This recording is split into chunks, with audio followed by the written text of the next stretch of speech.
같이 한번 기도하겠습니다. 하나님 우리 아버지 크신 사랑과 은혜를 감사합니다. 주님께서 사랑하시는 귀한 백성들을 오늘 3일 저녁에도 주의 전으로 인도해 주셨습니다. 이 귀한 시간 말씀을 통하여 우리에게 말씀해 주시고 저희들이 하나님과 함께하는 복된 사람들인 것을 깨달아 알아서 하나님을 기쁘시게 하고 영원하게 할 수 있는 하나님의 사람들로 세움받기에 부족함이 없게 하여 주시옵소서. 주의 크고 놀라우신 은혜가 오늘도 은혜 사모하는 모든 심령들에게 충만하기를 간절히 소원하며 거룩하신 예수님 이름으로 기도하옵나이다. 아멘. 할렐루야. 날씨가 조금 더워지는 것 같아요, 그죠? 그러다 보니까 몸도 피곤하고 눈도 침침해지고, 그죠? 성경에 익숙한 사람들은 오늘 본문을 보면서 오늘 말씀을 잘 찾아낼 수 있을 것 같아요. 온전한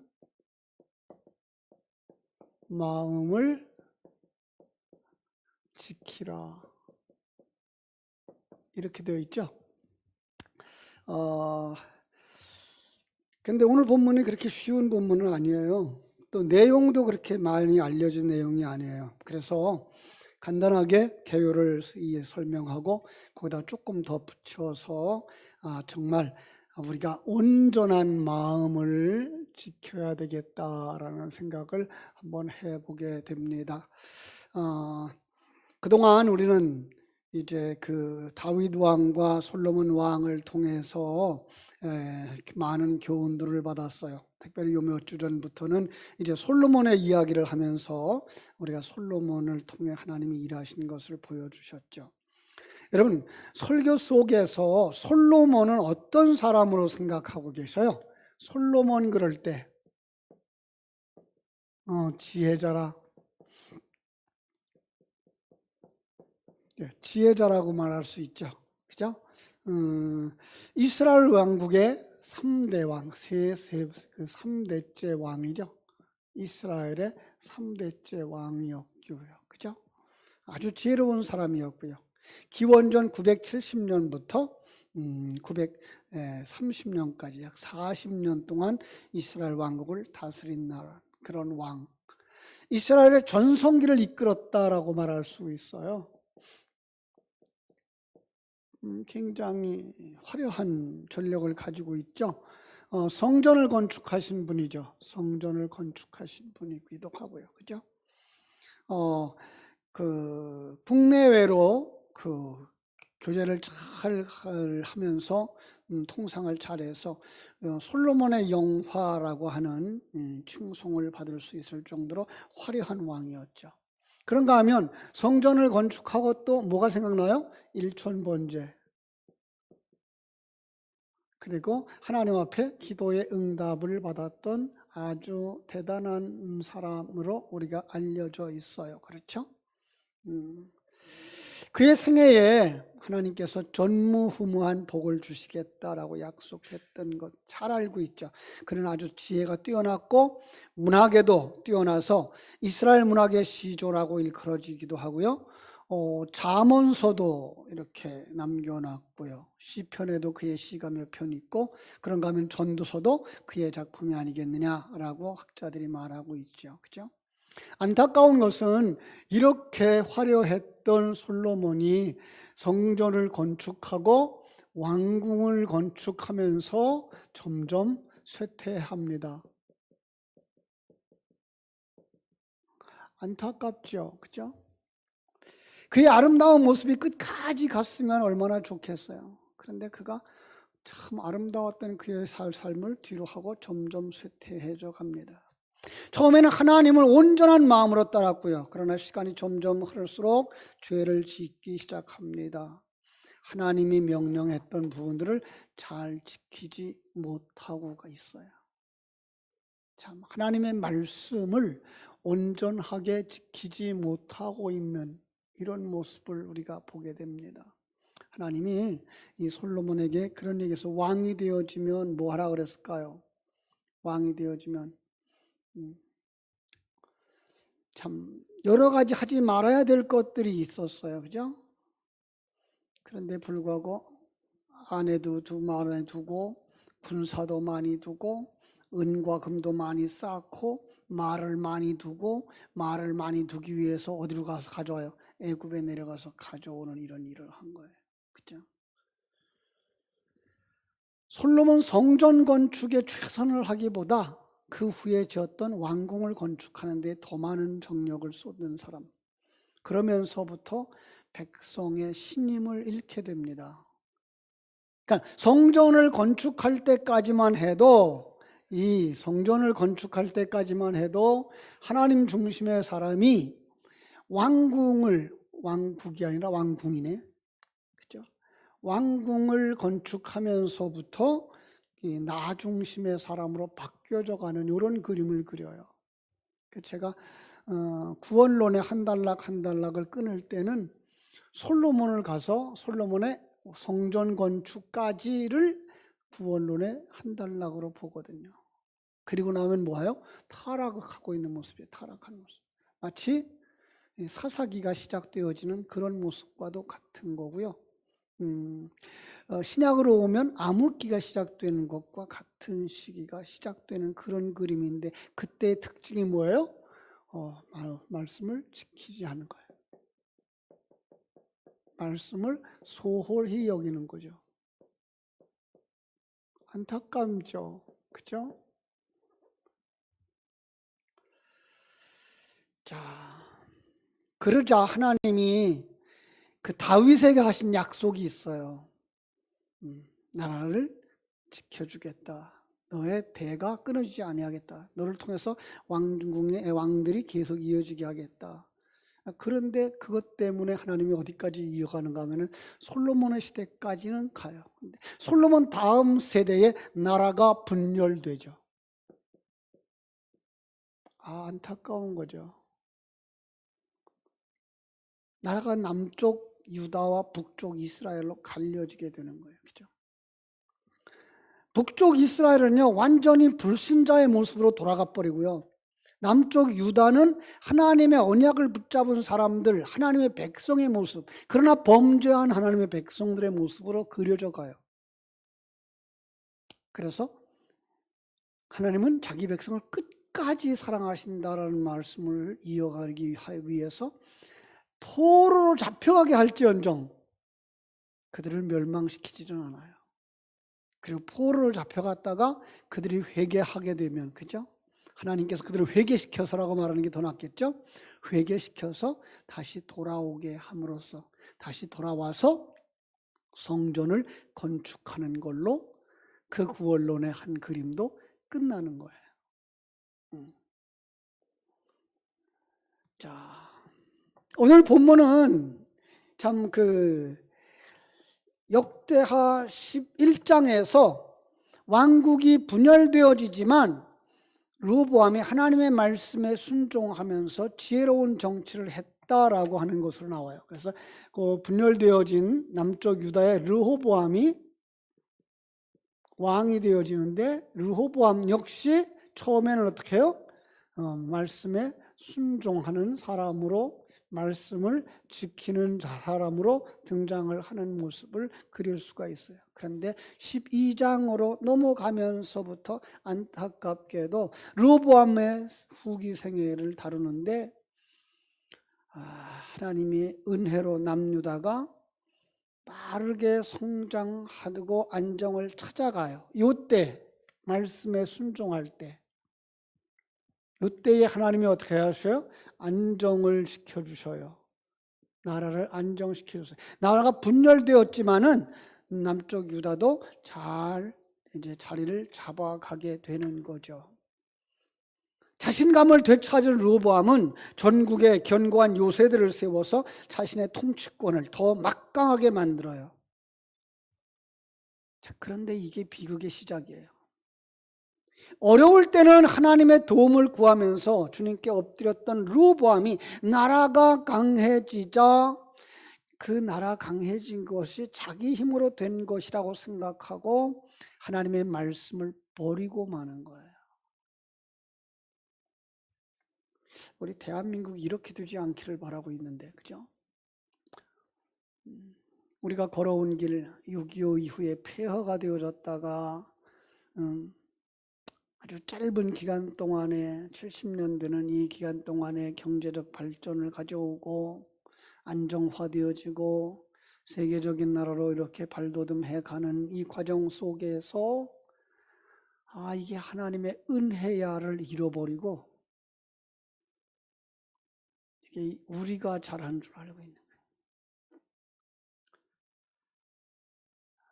그 속에서는요, 정말 헌신했던 지도자들이 있었다고요. 그리고 지금 큰 기업들을 운영하고 있는 이들이 특별한 은사와 재능들을 가지고서 하나님의 은혜로 말미암아서 큰 기업들, 세계적인 기업들로 발전했다고요. 이 하나님이 주신 은혜들이라는 걸 잊어버리면 어떻게 된다고요? 하나님 앞에 또 매를 맞는다고요. 그죠? 르호보암과 그 백성들이 나라가 견고해지고 강해졌을 때 하나님을 더 잘 섬기고 하나님께 더 가까이 나가기보다 오히려 여호와의 율법을 버리고 범죄하고 마는 거예요. 인간 중심의 세계로 돌아가는 거예요.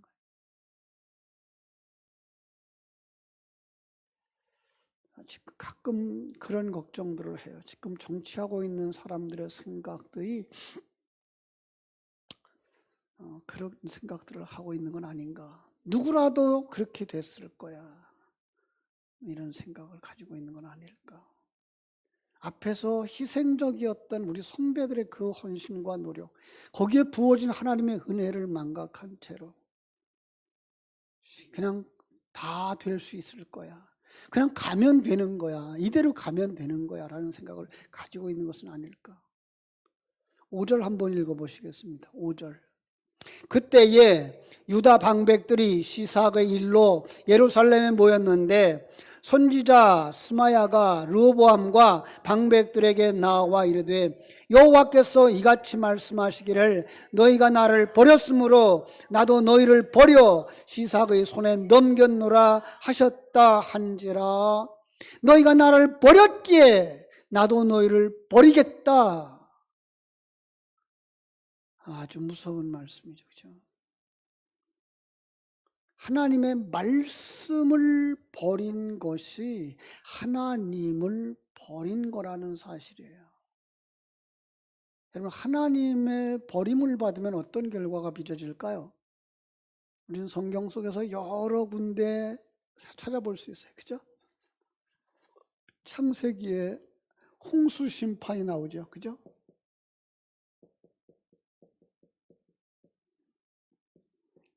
저 성경 맨 뒤로 가면 바벨론의 멸망과 같이 요한계시록 19장, 20장에서 뭐가 보여요? 멸망이 나오죠. 지옥으로 던져지는 거죠. 심판이 나오는 거죠. 이 하나님께 버림받으면요, 끝인 거예요.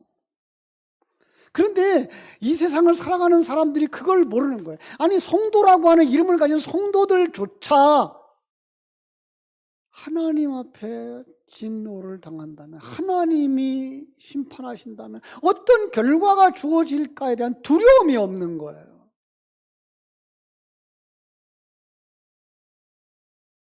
오늘 본문은요, 대적의 침입을 받은 전쟁에 처해지게 되는 거죠. 그렇죠?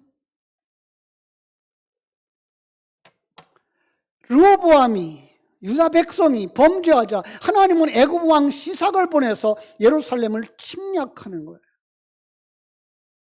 이 일 때문에 유다 방백들이 대책을 강구하기 위해서 한자리에 모였는데 바로 그때 하나님은 스마야 선지자를 통해서 하나님의 메시지를 전달하는 거예요. 너희가 나를 버렸으므로 나도 너희를 버렸다.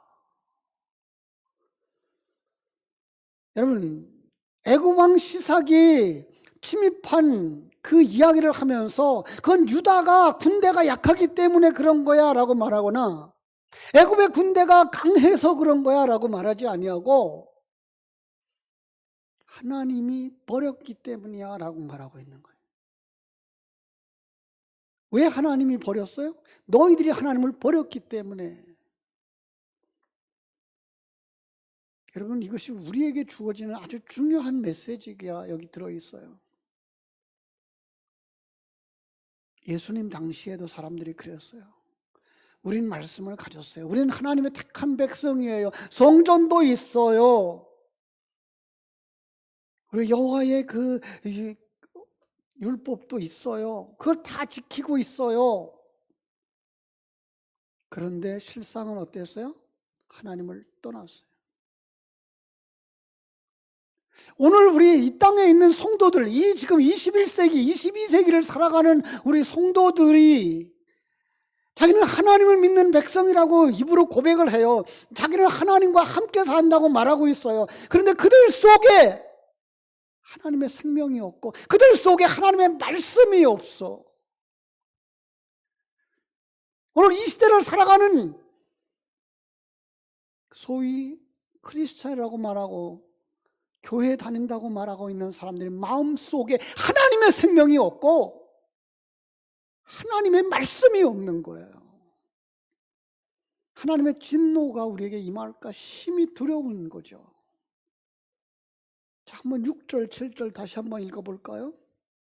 이에 이스라엘 방백들과 왕이 스스로 겸비하여 이르되 여호와는 의로우시다 하매 여호와께서 그들이 스스로 겸비함을 보신지라 여호와의 말씀이 스마에게 임하여 이르시되 그들이 스스로 겸비하였으니 내가 멸하지 아니하고 저희를 조금 구원하여 나의 노를 시삭의 손을 통하여 예루살렘에 쏟지 아니하리라. 스스로 겸비하여 의로운 하나님을 바라보더라는 거예요.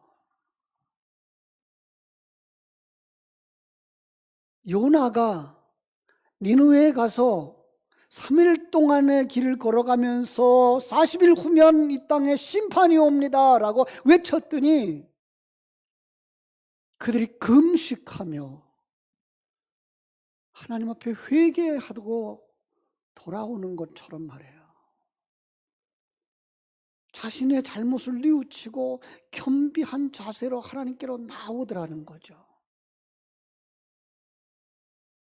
여러분, 이 땅에 오늘 성도들이 하나님의 음성을 들을 때에 예배를 드리면서 말씀을 들을 때에 가슴을 치며 회개하며 하나님께로 나가는 그 행동들이 있어야 되는 거예요. 예배당에 왔다 가니까 됐지. 아니에요. 나는 하나님의 택한 백성이야. 나는 예배당에 다닌 지 벌써 30년, 40년 됐어. 나는 3대째, 4대째 예수 믿는 거야. 그거로 아니 되는 거예요. 그러니까 겸비하다는 말은요, 자신이 가졌던 교만한 태도를 완전히 버리는 걸 의미하는 거예요. 그걸 지금 6절, 7절에서 3번이나 반복하고 있어요. 강조하고 있는 거예요. 하나님 앞에서 회개하는 것, 겸손한 자세로 나가는 것, 하나님의 자비와 용서를 구하는 것.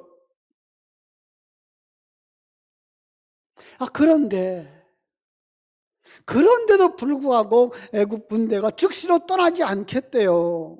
왜 그랬을까요? 8절이 말하고 있어요. 그러나 그들이 시삭의 종이 되어 나를 섬기는 것과 세상 나라들을 섬기는 것이 어떠한지 알게 되리라 하셨더라. 하나님을 떠나 세상을 사랑하는 것이 비참함이 어떠한 것인지를 철저하게 깨닫게 하시려고, 하나님을 섬기는 것이 얼마나 행복한 일인지 깨닫게 하기 위해서, 그죠?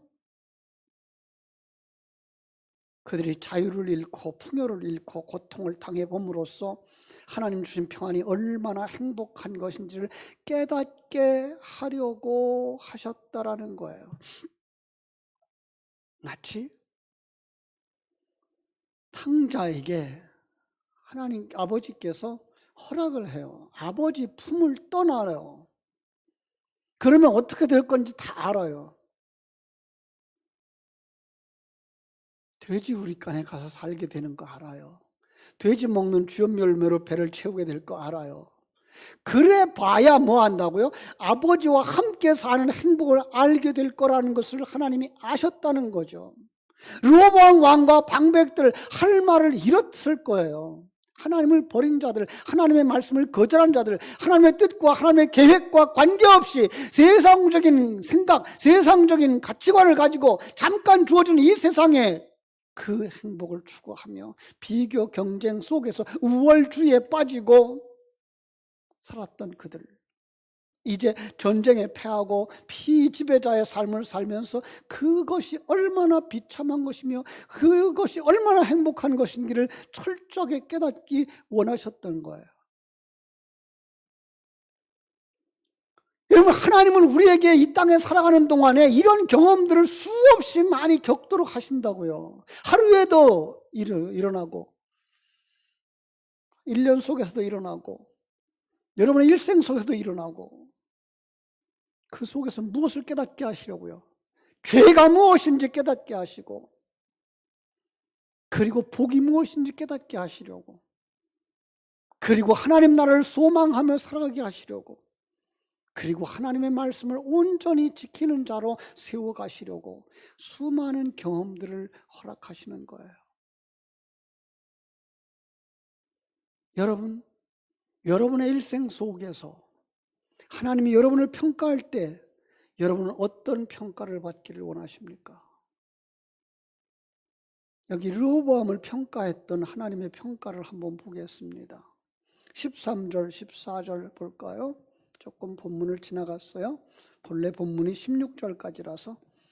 르호보암 왕은 예루살렘에서 스스로 세력을 굳게 하여 다스리니라. 르호보암이 왕 위에 오를 때의 나이가 41세라. 예루살렘 곧 여호와께서 이스라엘의 모든 지파 중에서 택하여 그의 이름을 두신 성에서 17년 동안 다스리니라. 르호보암의 어머니의 이름은 나아마여 암몬 여인이더라. 르호보암이 악을 행하였으니 이는 그가 여호와를 구하는 마음을 굳게 하지 아니함이었더라.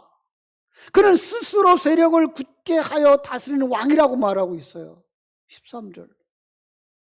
그는 악을 행하는 왕이라고 말하고 있어요. 그렇죠?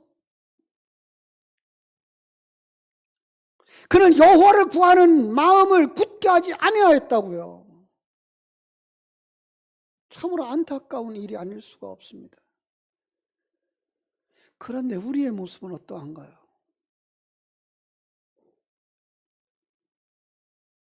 오늘 말씀 제목 그대로 여러분 온전한 마음을 지키고 계신가요?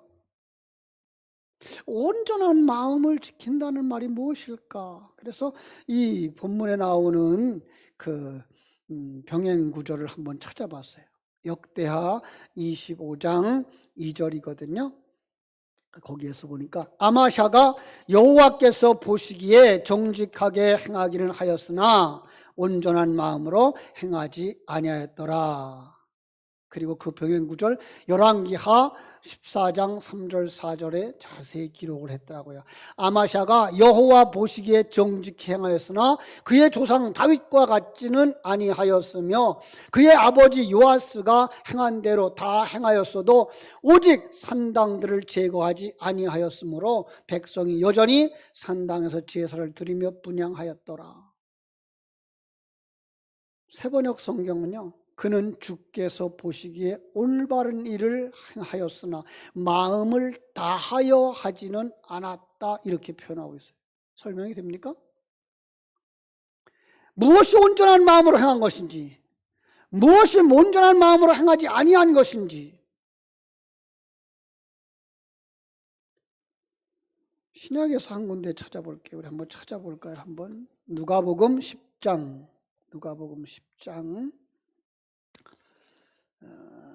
26절 27절 보겠습니다.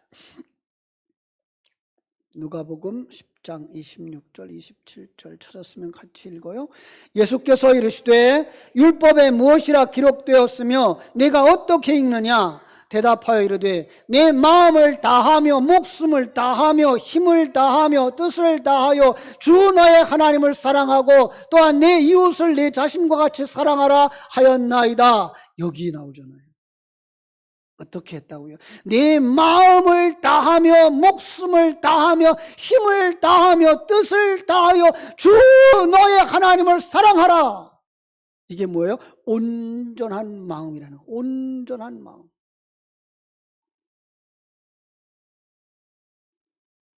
하나님을 사랑할 뿐만 아니라 내 이웃을 내 자신과 같이 사랑하는 것. 그렇습니다. 그런데 왜 이스라엘 백성들은 그렇게 안 됐을까요? 가나안 땅에서 살다가 광야길을 걸어왔을 때부터 생각해 볼까요? 광야길을 걸어올 때 그들은요, 출애굽한 이후에 오직 하나님만 바라봤어요. 그죠? 오직 하나님만. 하나님이 주시는 만나를 먹었고요. 하나님이 주시는 생수를 마시면서 하나님이 구름 기둥과 불 기둥으로 인도하심을 따라서 살아왔어요. 하나님이 최고야. 하나님이 없으면 안 돼. 근데 가나안 땅에 딱 들어가니까 가나안 족속들이 잘 살아요. 그들이 정착하고 나니까 만나는 끊어졌어요. 이제 그들이 농사해서 먹고 살아야 되는데 그동안 40년 동안 훈련받았던 그 신앙 어디로 가고, 하나님 최고예요, 하나님이 내가 인생의 전부예요가 없어지고, 가나안 족속들이 농사하는 걸 보면서 왜 내 농사는 안 되고 저 사람들은 잘 되지? 저 사람들이 섬기는 신이 내가 섬기는 신보다 더 가장 좋은 거 아니야?